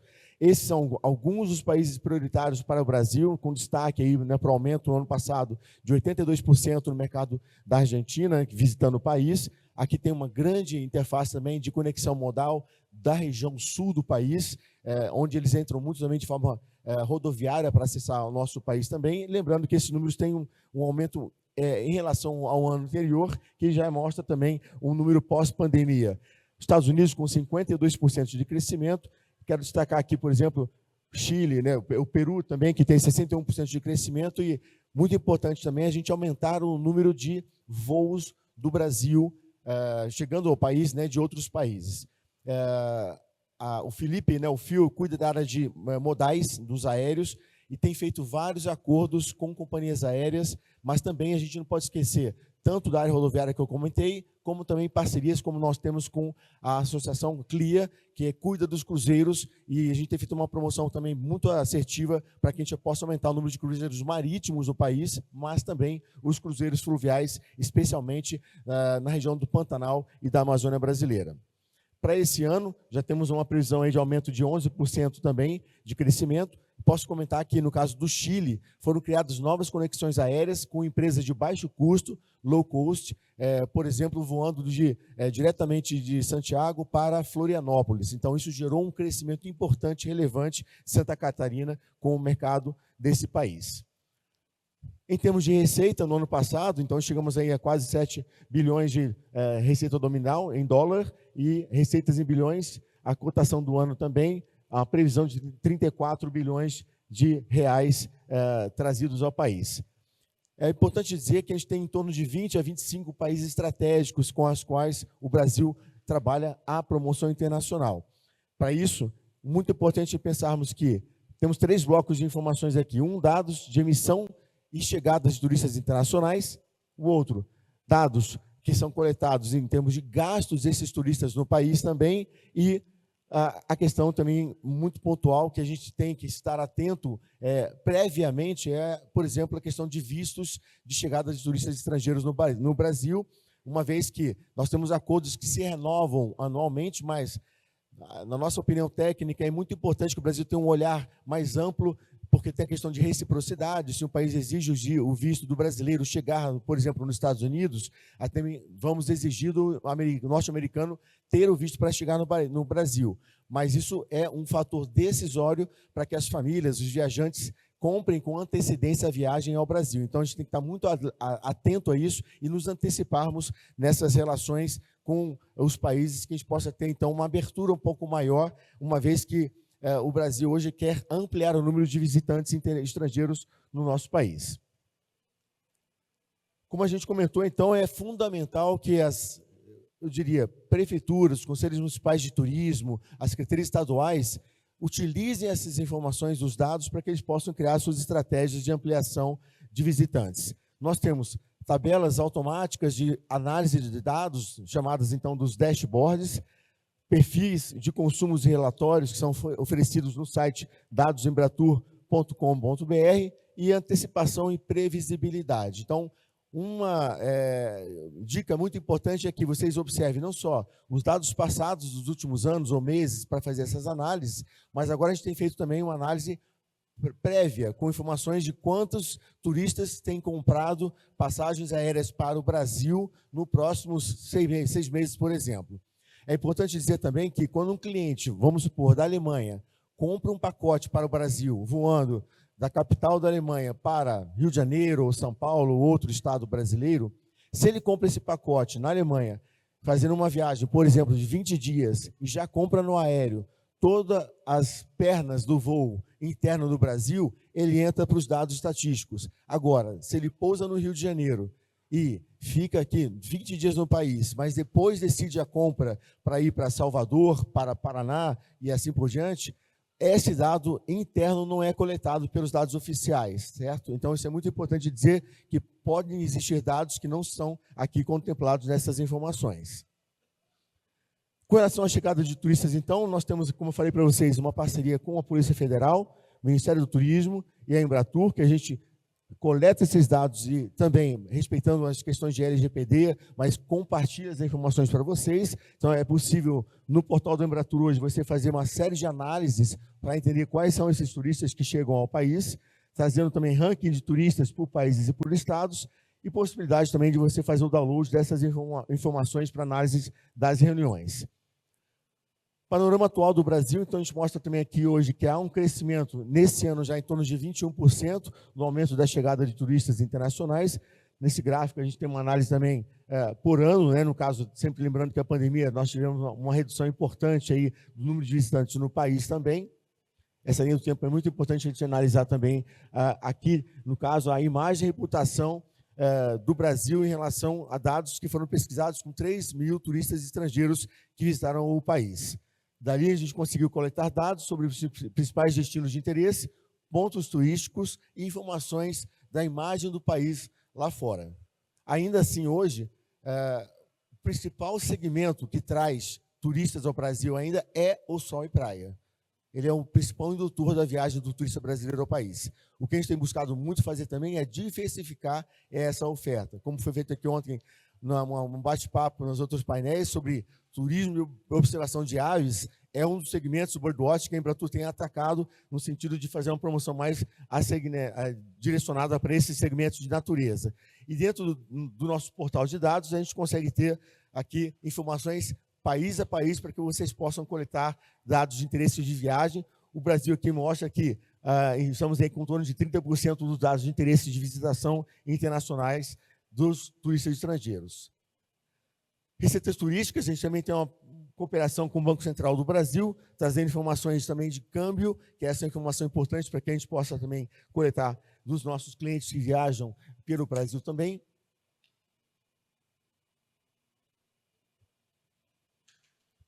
É muito importante que a gente possa ter esses dados junto também do Banco Central, para que a gente possa gerar informações para vocês. E a visão geral também, os gráficos estão um pouco pequenos aqui, mas mostra a evolução mês a mês de qual é esse perfil do cliente que chega para visitar o nosso país. Como eu falei, a gente tem feito um esforço muito grande com as companhias aéreas para que a gente possa aumentar a malha aérea internacional. Se eu tenho um estado ou uma cidade que faz uma promoção, exemplo do Mato Grosso do Sul, que participa muitas vezes em eventos internacionais de natureza conosco no exterior, como também Goiás, nós participamos agora, semana passada, do Remote Latin America, que aconteceu no Chile. Se esse estado faz uma promoção, só que a gente tem que caminhar par a par com a oferta de novos voos, aumentando a capacidade do Brasil de receber esses voos internacionais. Isso é muito importante, porque o turista, às vezes, toma a decisão, se ele tiver que fazer muitos voos para chegar até um determinado destino, em escolher outro país para viajar. É claro que, dependendo da atividade que ele vai exercer nessa atividade turística, por exemplo, o birdwatching, a gente sabe que ir para ver um tipo de espécie de ave lá em Grão-Mongol, em Minas Gerais, de fato, esse turista vai pegar todos os modais para chegar até aquele destino para fazer o que o Fred da Maritaca falou ontem, né, que é ticar aquela ave rara que só tem no Brasil para poder visitar esse destino turístico. Mas, para outros segmentos, é muito importante que a gente, de fato, consiga ter uma oferta de voos maior. Aí nós temos hoje em torno de 72 destinos brasileiros, né, com 41 empresas aéreas voando pelo Brasil hoje, tanto nacionais e internacionais. A principal empresa aérea hoje que voa para voos brasileiros é a Latam, e tem as demais outras que são, nesse mapa, vocês podem perceber quais são as conexões com os demais continentes. Isso é muito importante para ser feita essa análise de chegada de turistas internacionais no Brasil. E, como eu falei para vocês, a gente tem não só olhar o retrovisor, mas uma lupa para o futuro, com uma previsibilidade de assentos em voos internacionais para os próximos 6 meses, para que a gente possa, de fato, aí, criar estratégias que gerem um resultado de aumento da visitação internacional. O Felipe da área também de modais agora está fazendo com a equipe dele um trabalho novo para fretamento rodoviário. Então, há hoje operadoras também rodoviárias que viajam em âmbito internacional. O que a gente tem buscado com a Polícia Rodoviária Federal, a Polícia Federal também, é ampliar essa informação para que a gente possa coletar esse dado e gerar informações para estados, por exemplo, como Rio Grande do Sul, Paraná, Santa Catarina, que são no sul do país, até Mato Grosso do Sul também, que tem, né, a borda com a fronteira no oeste, e esse trabalho vai ser feito também de forma a poder gerar informações importantes, porque ainda hoje, mais de 50% dos turistas estrangeiros que chegam no país é por via rodoviária, por enquanto. Claro que o grande fluxo a gente sabe que é na época do verão até carnaval, vindo do sul do país, especialmente da Argentina, e aí sim também ter essas informações na mão é importante para que, por exemplo, o estado do Paraná aqui consiga criar estratégias para trazer esse turista que sobe, por exemplo, para Santa Catarina, para sol e praia, mas que possa ofertar outras experiências de turismo na região, que sejam de ecoturismo, aventura, para que a gente possa diversificar também essas experiências dos clientes no país. Novamente aqui também estão essa malha aérea, rodoviária, lembrando que não basta que a estrada esteja preparada para isso, mas a gente tem que ter uma série de serviços agregados nessas regiões para que a gente possa possibilitar um aumento do fluxo rodoviário. E nós temos feito também, junto ao Visit South America, um comitê do Brasil com demais países da América do Sul. Inclusive, a gente tem um trabalho chamado Rutas Naturales del Sur, promovendo algumas rotas turísticas para que os clientes possam viajar, aí já conectando com roteiros internacionais desses outros países. Nós temos mais dados importantes aqui para vocês depois acessarem. O gráfico está um pouco pequeno. E na questão da jornada do turista, nós temos também no site dados.embartur.com.br informações importantes dessa jornada do cliente, quanto tempo ele fica, se, por exemplo, eu consigo ter uma análise de quantos dias um inglês que vem viajar para o Brasil fica em média no país, qual é o gasto médio dele dessa viagem, e também dados em relação às conectividades de chegada no Brasil, o que mostra também que a grande maioria desses clientes que voam para o Brasil tem interesse em fazer menos conexões aéreas, como eu falei antes. Então, assim, quando você tem um destino que tem já 3 ou 4 conexões aéreas, isso pode ser um fator de desestímulo do viajante para viajar pelo país. Daí, no caso, também, nós temos os dados aqui dos demais estados que mais têm, né, visitação ainda turística no país por dados aéreos. No caso de São Paulo, um dos principais estados, e também temos feito parcerias com operadores internacionais para que a gente possa, então, fazer uma pesquisa. Parte dessa pesquisa é feita nos nossos Fan Tours, as viagens de familiarização, a Embratur, quando convida um operador internacional, por exemplo, que a gente fez o ano passado, eu acompanhei o Fan Tour para Pernambuco, então Recife e Fernando de Noronha, chamamos 8 operadores dos Estados Unidos, não só fazer a visita do destino turístico, mas depois a gente tem uma continuidade da análise da geração de vendas desse operador para o destino Brasil, depois de 6 meses, 1 ano, de forma que a gente cria esse comprometimento também com o operador convidado, para que ele, de fato, gere resultado na ponta, seja na parceria com os DMCs, ou dependendo da atividade específica, depois de operação direta com os clientes dos segmentos turísticos.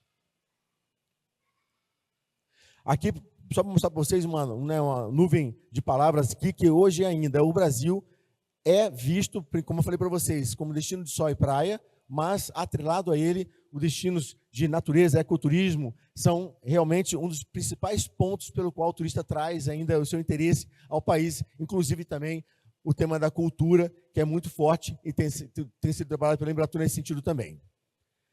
Como uma pauta importante, você sabe que a geração de empregos é fundamental para que a Embratur também gere essa oportunidade de trabalho na ponta.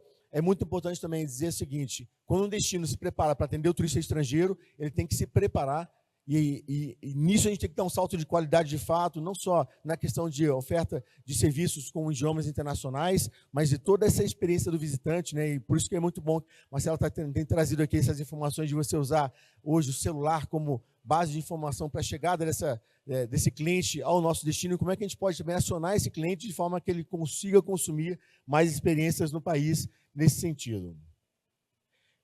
E muito importante também dizer que, apesar da sustentabilidade ser um tema relevante do ponto de vista de, talvez, de pesquisa do cliente em relação a quais destinos são sustentáveis no mundo para que ele possa fazer uma viagem, ainda assim, até hoje, nesse momento, as pesquisas mostram que o cliente fala que quer ter uma viagem mais responsável, mas, na prática, poucos deles implementam ou consomem ainda viagens com menor impacto, por exemplo, na questão de carbono. Então, é muito ainda hoje uma questão de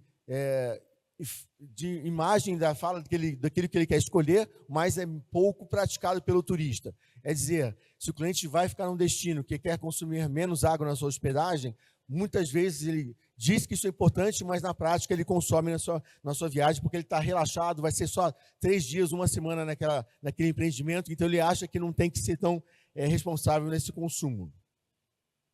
E aqui a percepção dos consumidores, que mostram que então a gente tem realmente uma análise de que eles estão muito conectados com o processo de escolha de uma viagem que dê essa possibilidade de que ele possa vir para o Brasil. E com isso a gente tem aí alguns planos que aumentaram a nossa capacidade de conversa com as entidades públicas e privadas. Temos uma relação muito forte com o Ministério do Turismo, também no objetivo de gerar dados para os destinos dos governos estaduais e empresas também. Tem um sistema de construção de dados para afroturismo e povos indígenas. A Tânia Neres é a nossa coordenadora desse segmento, e com isso vai ser gerado uma série de informações em parceria. Inclusive, agora a gente está apoiando também a criação da nova Associação de Afroturismo do Brasil, para que a gente possa gerar informações desse mercado que tem crescido no mundo como um todo. Melhoria no atendimento das demandas internas da própria Embratur, uma interação da Anseditur, Fonatur e outras entidades de representação, e também gerar dados a partir de boletins mensais para os canais de comunicação da Embratur com o trade. A nossa meta, então, é que a Embratur será a primeira agência de promoção turística do mundo com a chancela da Rede Internacional de Observatórios de Turismo da ONU, Turismo. Isso é um processo que tem sido feito uma parceria interessante para que a gente possa ampliar a nossa posição internacional. E aqui está o dado do site nosso, dadosembratur.com.br, que vocês podem acessar e pesquisar muita informação, para que vocês possam, então, ter aí da Embratur informações estratégicas de aplicação dos recursos, né, para a promoção e a gente conseguir avançar. Só para fechar, quero comentar com vocês, ontem, né, no caso, vocês viram que a gente teve uma discussão sobre o número de aumento de turistas, né, como é que a gente não aumenta, né, Eduardo, mais turistas brasileiros no nosso país, né? E o Gustavo Timo também mencionou no final aqui que a gente tem feito um trabalho que no Brasil hoje a gente tem um recurso limitado e uma equipe também limitada, do ponto de vista de conseguirmos avançar mais, mas a gente precisa ter uma união de esforços para que a gente possa, no caso do ecoturismo e turismo de aventura, ampliar ainda mais com os estados e parceiros. Eu acho que o exemplo, né, o Juliano aqui da Birding, que a gente está trabalhando com Birding Watching, estamos hoje, na próxima semana, começando a WTM, uma ativação do segmento Birdwatching. Nós vamos ter lá o chamado Vitrine Visit Brasil. Serão 100 experiências brasileiras que vão ser promovidas no exterior e elas vão ser apoiadas pela Embratur para criar todo um enxoval de comunicação desses pequenos negócios. Nisso eu quero mencionar que é a importante parceria que a Embratur tem com o Sebrae Nacional, fazendo um trabalho muito sério com relação a gerar impacto na ponta dos pequenos negócios, e convidamos uma empresa, então, do Mato Grosso, que vai fazer, o Jardim da Amazônia, essa ativação na WTM com operadores internacionais, e essa vai ser a primeira ativação de 7 ativações que vão ser feitas nos próximos 2 anos, junto ao Sebrae, para promover alguns segmentos do país no exterior. Então, é importante mencionar que de 100 experiências, nós vamos ter de gastronomia, cultura e outros segmentos, mas o primeiro deles vai ser focado em turismo de natureza, nesse movimento que a gente vai fazer com o Birdwatching do Mato Grosso, lá na Inglaterra.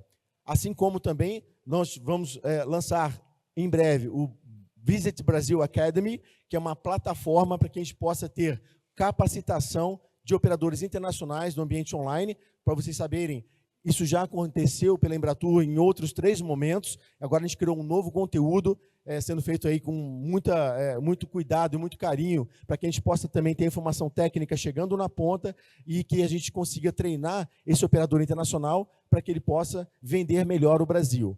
Esse vai ser um dos critérios no futuro para que, se ele for convidado a participar de um evento como um Fan Tour, a gente vai colocar como condicionante ele primeiro fazer esse curso, entender melhor o destino Brasil, para depois ele poder acessar esse Fan Tour. Só para dizer, são 3 cursos de 15 minutos online, a exemplo de outros países que fazem isso também no mundo, uma vez que a gente tem esse curso sendo ofertado, por exemplo, por Peru, por Chile. Então, o operador internacional também, ele não pode ficar num curso muito longo, senão ele desiste também de fazer essa capacitação para que ele possa vender melhor o nosso país também. Então, com isso, Gil, completando, quero agradecer a vocês aqui, está à disposição, e espero que seja um ótimo evento da Beta Summit. Para fechar, dizer que para mim é uma honra, né? Eu sou, como sabem, já atuei na Beta durante 3 anos, e de lá para cá tenho trabalhado em parceria. A gente tem um acordo de cooperação técnica com a Beta, assim como com outras entidades importantes do setor de aventura e ecoturismo. Estou vendo o pessoal do Instituto CEMEI aqui, temos um acordo também com o ICMBio, Ministério do Meio Ambiente, Ministério do Turismo, e a gente quer potencializar a bandeira azul, também são as praias em marinhas certificadas, premiadas, que a gente tem feito uma divulgação muito assertiva para que a gente possa gerar também essa conscientização do consumidor que compre Brasil e entender essa imagem, que a partir de dados técnicos a gente consiga galgar novos degraus aí na promoção internacional do Brasil. E dizer que, fechando aqui, eu posso dizer que eu sou voluntário 001 da ABETA, com muito orgulho, estou aqui há 20 anos, estou com vocês, estamos à disposição, gente. Obrigado.